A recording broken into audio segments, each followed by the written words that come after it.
Então, vamos lá.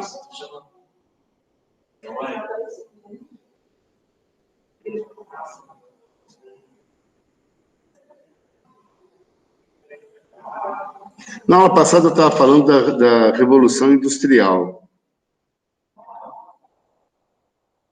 né, que começou na Inglaterra, no século XVII, e é uma revolução que está até hoje.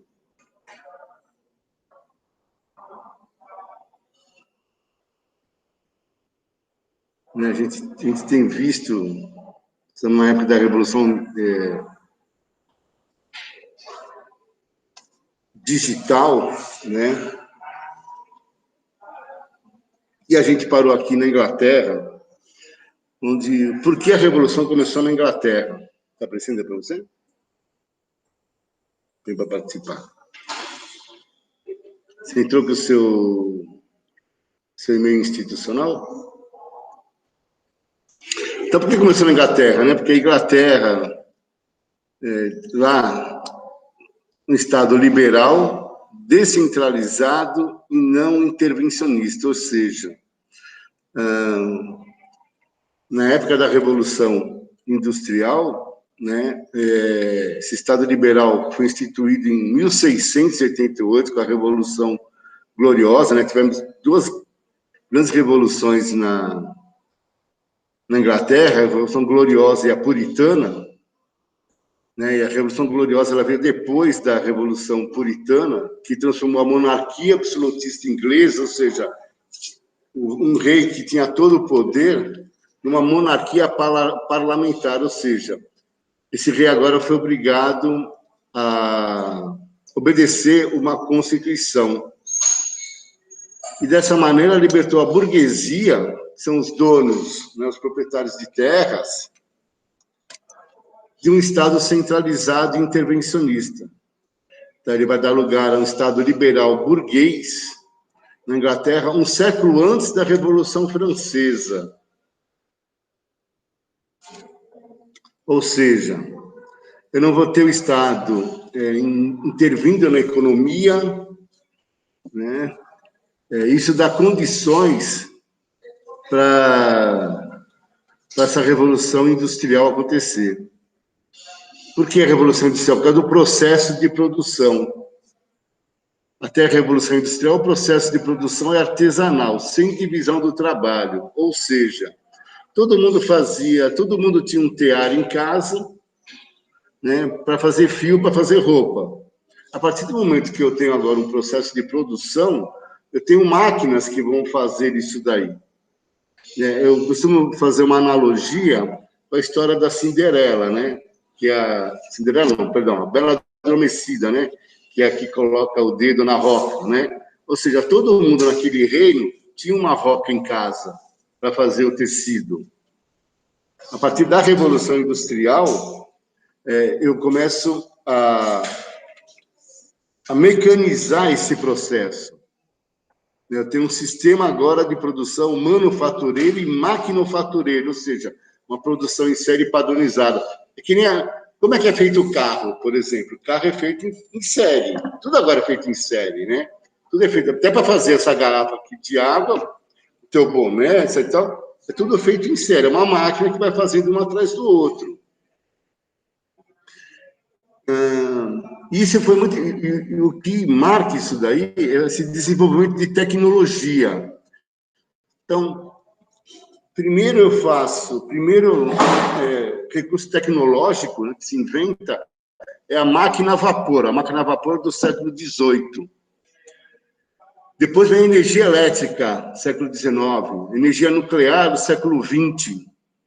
E agora, com o avanço da informática, a robótica, dos setores de comunicação, né, ao longo aqui do século XX e do século XXI.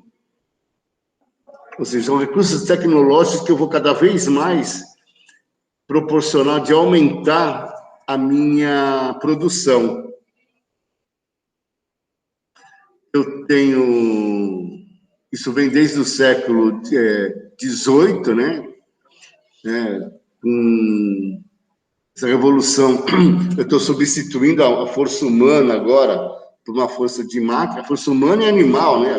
Eu substituo agora a força humana, animal, do vento, da água, por outras fontes naturais de energia mecânica.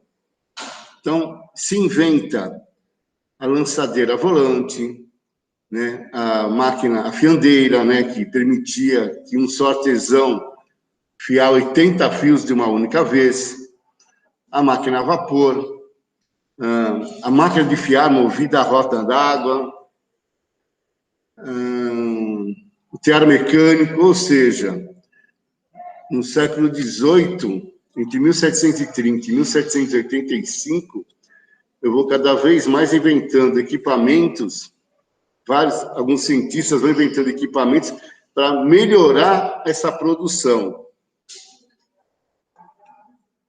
O que acontece? Já que eu estou melhorando a produção, o que é que vai provocar essa revolução industrial?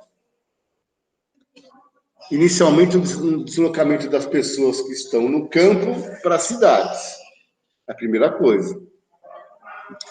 Segundo, que ela introduz a divisão do trabalho no processo de produção. Certo? Cada um faz uma parte agora, né? Isso favorece o aumento da produção, né? E o distanciamento do trabalhador do produto final. Então, por exemplo, eu estou numa indústria, eu só aperto parafuso, você só martela alguma coisa, Amanda só pinta alguma coisa, ou seja, cada um está num processo, a gente faz parte do todo, mas a gente não vê o produto final. Então, favoreceu o predomínio agora do trabalho assalariado, e com isso surge o quê? Uma classe operária. Já que na Inglaterra, né, as pessoas trabalhavam por longas jornadas de trabalho. Né? Ou seja, o trabalhador está submisso, né, a salários irrisórios e com longas jornadas de trabalho.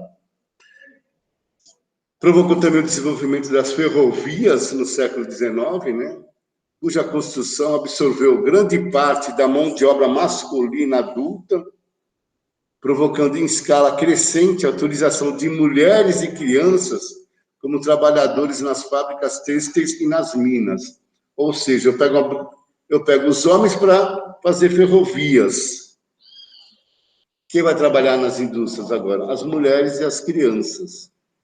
Estamos falando de criança aqui de 6, 7 anos de idade, que trabalharam a vida inteira dentro de uma indústria. As condições de vida e de trabalho, né? Esse pessoal que vinha para as cidades trabalhar nessas indústrias.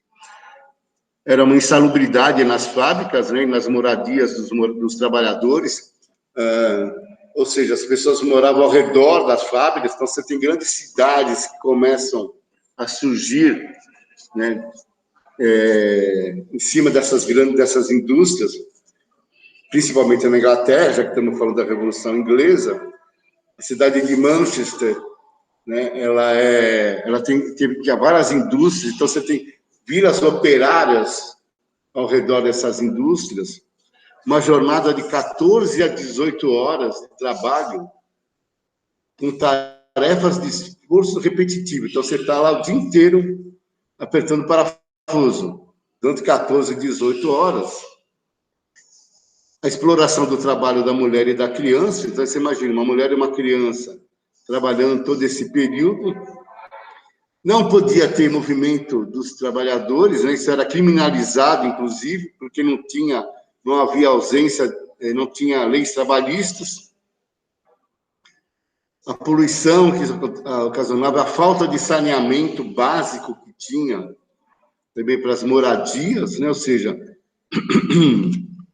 era uma vida extremamente insalubre que essas pessoas tinham.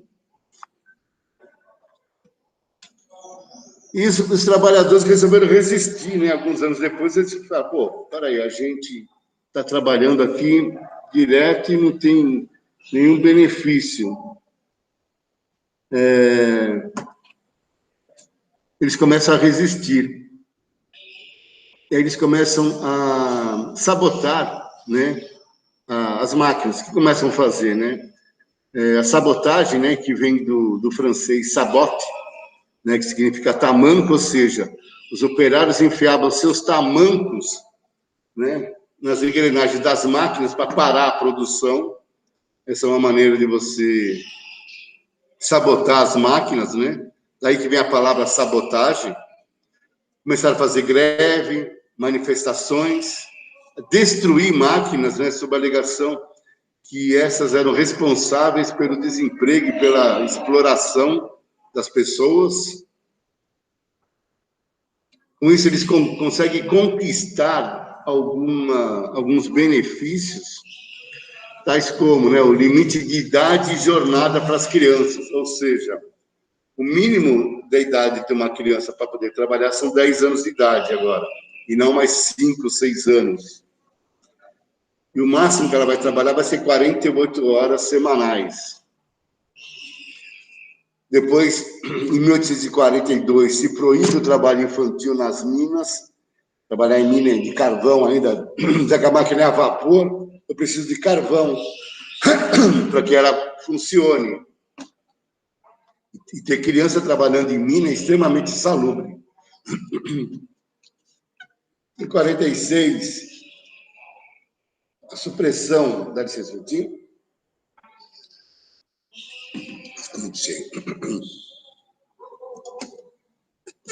De impostos sobre alguns mantimentos, não é?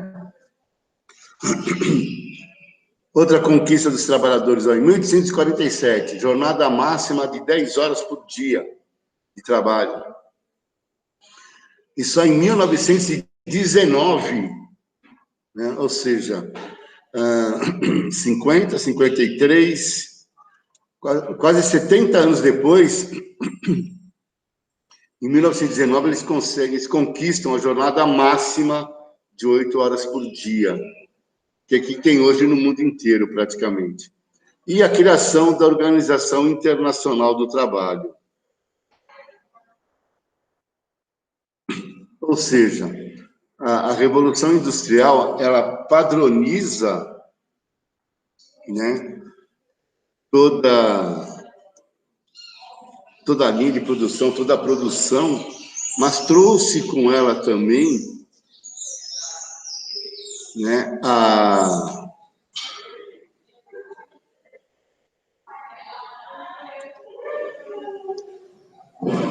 ela traz com ela tudo aquilo que a exploração, né, do ser humano possibilita, né? Ou seja, a exploração da mão de obra, somente no início, né? E é a partir dessa exploração que esses operários começam a se unir para fazer greves e conquistar os seus direitos. Isso, inclusive, acontece aqui também no Brasil, né? Quando o Brasil também tem as suas indústrias, tem também a mesma exploração desses funcionários, né? Somente no começo do século XX, né, essa exploração, as pessoas começam a se unir, formar, que vem ser, depois disso, vem ser essa união das pessoas que vem formar os sindicatos depois, contra a exploração delas no trabalho. Então, isso começa na Revolução Industrial, e estamos falando de alguma coisa que começou no século XVI, XVII, né, e vem até hoje. Hoje nós temos outras condições de trabalho, né? Hoje, agora, está todo mundo... O ano passado, a gente viu muito isso. As pessoas estão trabalhando em home office, né? E então, você começa a mudar essa relação, né? Aqui no Brasil, o próprio governo Temer, ele mudou várias leis trabalhistas, né, que existiam desde a época de Getúlio Vargas. A gente até vai rever essas leis trabalhistas, esse governo Getúlio Vargas, quando ele cria essas leis. Então, hoje você tem propostas, né? Você tem que as pessoas podem trabalhar em casa, ela pode ter uma jornada de trabalho reduzida, só que coisa também reduz o salário dela, coisas que não existiam há anos atrás. certo, pessoal de casa? Eu estou gravando isso, né? Até para passar. Eu vou colocar, hoje à tarde, eu vou colocar a aula da semana passada e essa, tá? Que é a aula de hoje, finaliza essa revolução industrial.